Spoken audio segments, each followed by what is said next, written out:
Hello Fiction Sheiks, welcome back to the channel. I'm Joanna and I have week 3 of 642 Tiny Things to Draw. I momentarily forgot the number. Just a little FYI / apology. I forgot to bring home my little camera holder thing, so I couldn't do a time lapse of a good chunk of these doodles, so I just took some process shots instead. A little bit awkward for a video, I'm sorry, but it's the best I could do. And with that, on with the update.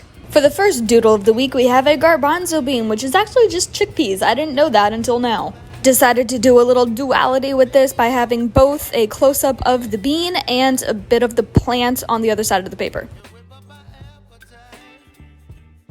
The bean is outlined in micron, but the plant is outlined in Pilot Pen. Here I'm using an actual yellow highlighter for the highlights and coming in with Artist Loft colored pencils to color it in. Coming back in with the Pilot Pen to add a bit of texture, and moving on to color in the garbanzo bean, also with Artist Loft colored pencils.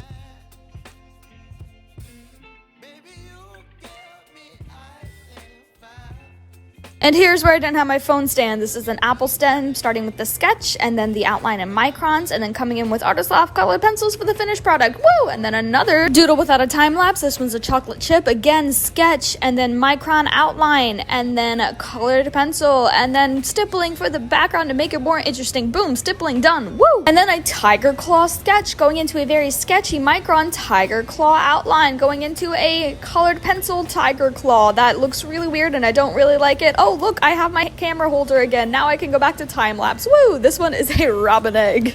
The nest is done using 2 shades of brown, a lighter brown just for the base, and then I came in with a darker brown and basically re-outlined all the lines with the darker colored pencil. Added some shading in the back there, then came in with blue colored pencils to work on the egg.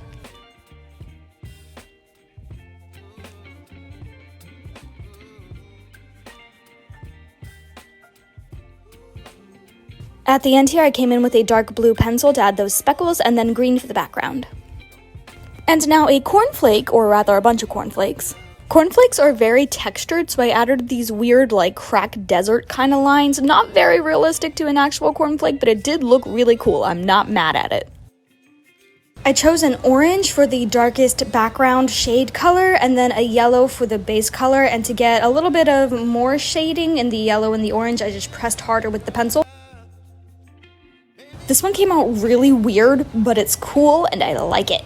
Definitely not your most accurate or realistic cornflake. This next prompt is a snowflake, and I decided to get out the acrylic paints for some mixed media. I wanted to do like a blizzard scene, so I started with a grayish blue background and then added some more blues in like the left and upper part of the page just to get some shading. And then I added in white dots, little flurries, little speckles to make the blizzard background. I definitely should have sketched out a snowflake, but I didn't.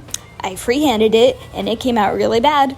I really wanted really pretty snowflakes going in and out of a bunch of different shades of blue, get some light reflection and shading and highlights and all that. I wanted pretty snowflakes, and instead I got this. It's my own fault. I really should have planned this more instead of just diving right in with a free hand. This is a spark plug, and again, no overhead, so pictures. I really should have used a ruler because it's so wonky and warped, but you know what, whatever. I decided to use a blue for like a highlight, and then the rest is just graphite for shading. And some weird lines in the background to make it more interesting. Next up, we have holes from a bookworm, and I had such a fun idea for this one. So first I put down some dull yellow watercolor to make it look aged. Then I used that same watercolor on some scrap paper, and then I took a nail file because I didn't have an X-Acto knife with me at the moment, and I ripped some holes in it to like actually have holes.